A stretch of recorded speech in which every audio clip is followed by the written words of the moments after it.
Pse mushkrit e grave kanë më shumë gjasa që të humbin funksionin e tyre ose të dëmtohen më shumë se mushkrit e burrave. Krejt kjo ndodh sepse gratë kalojnë shumë kohë duke pastruar shtëpitë. Të gjithë i admirojmë shtëpitë e pastra.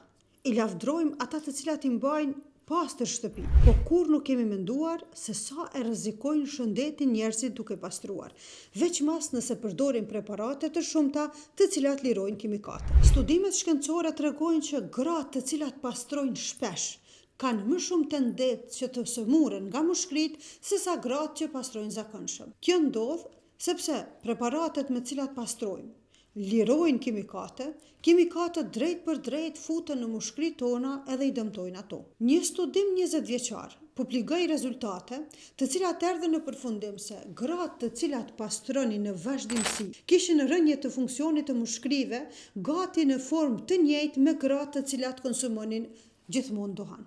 Mos harrojmë se edhe aromatizuesit e mirë, të cilët i dojmë shumë sepse i ofrojnë erë të këndshme shtëpisë, janë shumë të dëmshëm për mushkrit. Dikush mundet me më thonë, e çka me bë tash mos me pastru heqa? Jo, me pastru, edhe ato fort bile.